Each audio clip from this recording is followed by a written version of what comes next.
آج ہمارا حال قرآن کریم کو نہ سیکھنے اور نہ پڑھنے کی وجہ سے بہت برا حال ہے۔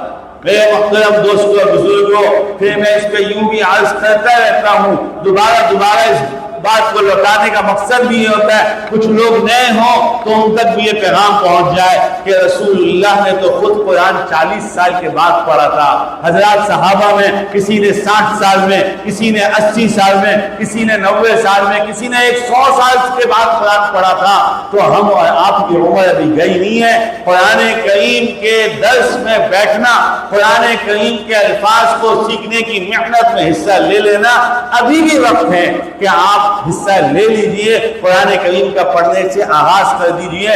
اللہ جب اگر موت بھی دیں گے تو قرآن پڑھنے والوں کو اٹھا لیں گے۔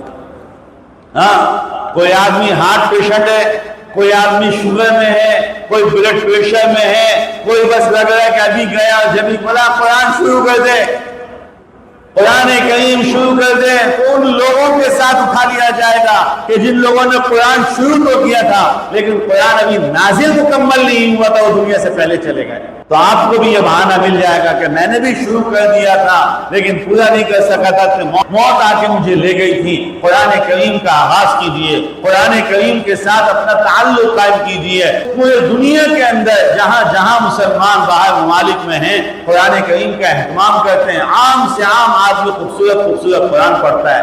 آج ہمارے ہاں مسئلہ ہے کہ ہمیں قرآن کریم نہ سکھایا گیا نہ پڑھایا گیا، اور جب سیکھا نہیں پڑھا نہیں تو اس لیے ورنہ قرآن کریم بولا سینے سے اٹھا کے لگاؤ تو سینہ بولتا ہے کہ میرے ساتھ کوئی لگا ہے۔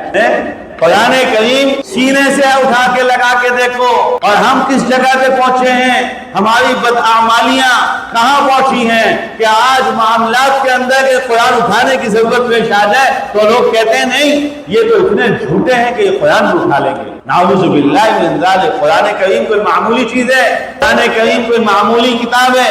اس کو بیٹی کے سر پہ رکھا تھا یہ کہنے کے لیے، بتانے کے لیے کہ ہم اپنی بیٹی اس قرآن کے حکم کے تحت تمہیں دے رہے ہیں، لہذا اس کا بھی خیال رکھنا، اس بیٹی کا بھی خیال رکھنا۔ کیا کیا اشر کیا ہمارے لوگوں نے، کیوں کیا؟ کیوں ہم نے بیٹی کے سر پہ قرآن کو رکھنا وہ یاد رکھا لیکن بیٹی کو پڑھانا بھول گئے تھے، لہذا قرآن جب بیٹی کے کمرے میں جا کے رکھا گیا تو وہ مہینوں دھول کے اندر اٹ گیا، تو پھر بچی کی زندگی بھی دھول میں چلی گئی۔